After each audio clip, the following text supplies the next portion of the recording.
Penelitian kami berjudul Intervensi Rekayasa Lingkungan sebagai Solusi Berkelanjutan untuk Mengatasi Kelembaban Tinggi Penyebab Kerusakan Bangunan Cagar Budaya Akibat Serangan Funi, diwujudkan melalui dukungan hibah Kementerian Pendidikan, Kebudayaan, Riset dan Teknologi dalam skema penelitian fundamental reguler.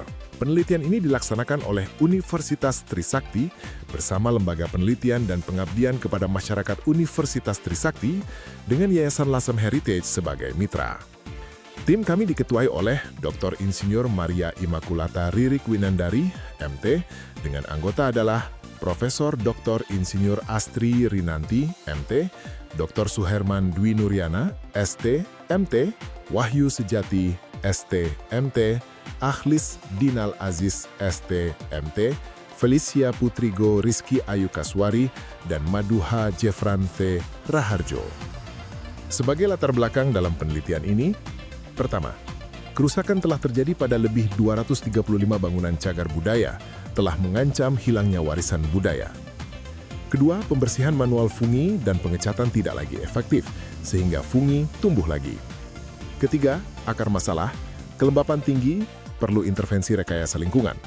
Keempat, intervensi perlu untuk atasi kelembapan sebagai penyebab tumbuhnya fungi yang menyebabkan dinding BCB rusak.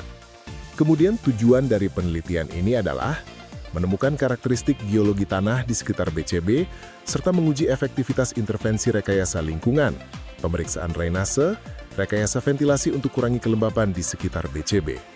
Sedangkan kebaharuan dalam penelitian ini yaitu, kami menggunakan pendekatan holistik, aspek geologi tanah, sistem drainase, remediasi biosida, dan arsitektur.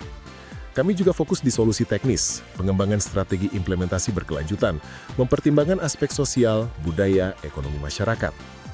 Hasil penelitian merupakan sistem rekayasa lingkungan terintegrasi untuk kendalikan kelembapan dan cegah serangan fungi di BCB. Kami mencoba mengungkap melalui aspek biologi, geologi, drainase, dan arsitektur. Dalam aspek biologi, kami mengidentifikasi jenis fungi, yakni jenis Aspergillus, Penicillium, dan Cladosporium. Kemudian aspek geologi ditemukan bahwa batuan penyusun adalah endapan aluvial muda yang dominan, lempung dan lanau pasang surut, pasir halus fluvial delta, serta material antropogenik. Material-material ini punya kemampuan mengikat air tinggi, sebabkan kondisi lembab kronis di BCB. Ditemukan juga bahwa permeabilitas rendah, retensi air di sekitar fondasi, porositas percepat perembesan ke dinding bata tua. Kecenderungan genangan, air tanah mudah naik secara kapiler ke dinding bata. Dasar fondasi dalam kondisi semi jenuh, terjadi akumulasi garam yang percepat pelapukan. Kelembapan tanah tinggi, rising dam di bangunan melalui mekanisme kapilaritas, terjadi intrusi air laut, kristalisasi garam percepat retakan mikrodinding, peningkatan porositas bata, dan material organik mengalami degradasi lebih cepat. Peta zona jenis tanah juga dibuat untuk mempermudah identifikasi. Aspek drainase menerangkan poin-poin berikut. Di sekitar jalan desa Karangturi, umumnya drainase existing cukup baik. Sungai Dasun masih mampu menampung beban drainase dari desa Karangturi. Gang dan drainase BCB juga ditemukan kurang baik karena bangunan sudah lama dan pemeliharaan drainase yang buruk. Sedangkan dalam aspek arsitektur, kami melakukan pengukuran fisik lingkungan pada parameter temperatur udara, kelembapan relatif, dan pencahayaan yang mempengaruhi performa material bangunan.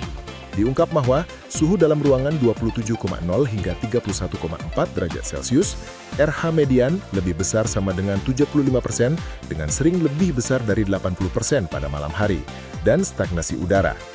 Kelembapan dinding, siklus harian, pengeringan siang hari, penyiraman kembali malam hari, sementara korelasi negatif antara RH, suhu, dan intensitas cahaya yang mendukung mekanisme penumpukan uap.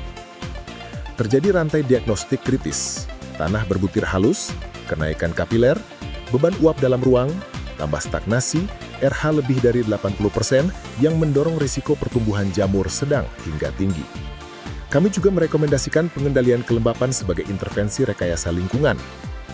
Dalam penelitian ini, kami memproduksi luaran wajib yakni artikel yang telah diterima di jurnal internasional bereputasi Indonesian Journal of Urban and Environmental Technology